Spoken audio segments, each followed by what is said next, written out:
Hello বন্ধুরা, নমস্কার। শুভ ষষ্ঠী জানিয়ে তোমাদের সাথে একটা নতুন রেসিপি আবার শেয়ার করলাম। এটা আমার কালকের রেসিপি। দেখো বন্ধুরা, আমি আজকে বানিয়েছি ডিম ভাপা ঝোল। ডিমটা প্রথমে দুটো বাটিতে ভাপিয়ে নিতে হবে। গরম জলের উপরে স্ট্যান্ড বুশ করিয়ে ডিমটাকে ভাপিয়ে নিতে হবে। তারপরে ওটাকে যেইভাবে আমরা ঝোল বানাই সেইভাবে আলু দিয়ে বা এমনি ঝোল করে সেটা রান্না করতে পারি। দেখো বন্ধুরা, প্রথমে দুটো বাটি নিয়েছি। আমার বাটিগুলো একটু বড় বড় সাইজের হয়ে গেছে। তোমরা এর থেকে ছোট সাইজের বাটি নেবে, যাতে ডিমটা একটু বড় বড় না হয়ে ছোটো ছোটো করে হতে পারে।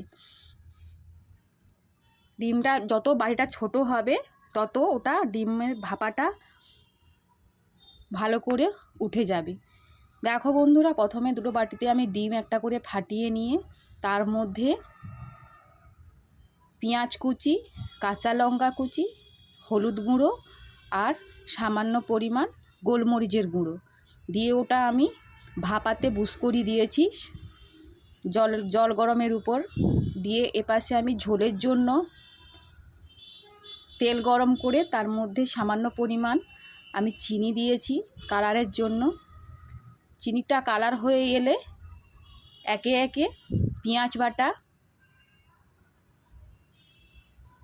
আদা রসুন বাটা আর একটা টমেটো ঘষা আমি দিয়ে ভালো করে কষিয়ে নেব।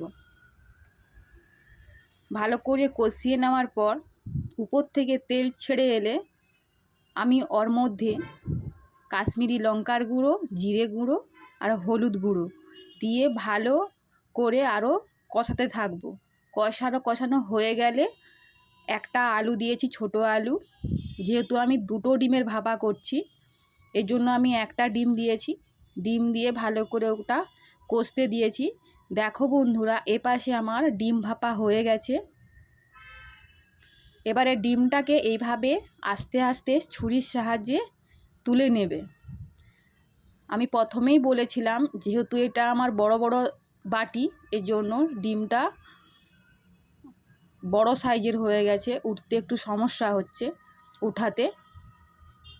ছোট বাটি হলে এটা একটু মোটা মোটা সাইজের দেখতে লাগবে, তাহলে খুব সহজে এই ডিমের এটা উঠে যাবে। দিয়ে হয়ে গেলে আমার হয়ে গেছে। এরপর দেখো আমি বাটি সমেত দিয়ে দিয়েছি। আমারটা ভেঙে গেছে। এটা ভেঙে যায় না, আমি ফার্স্ট টাইম এটা বানিয়েছি এই জন্য এতটা সমস্যা হচ্ছে। তোমরা একটু ছোটো ছোটো বাটি নিলে এটা কোনো সমস্যা হবে না, খুব সুন্দরভাবে ডিমটা উঠে যাবে।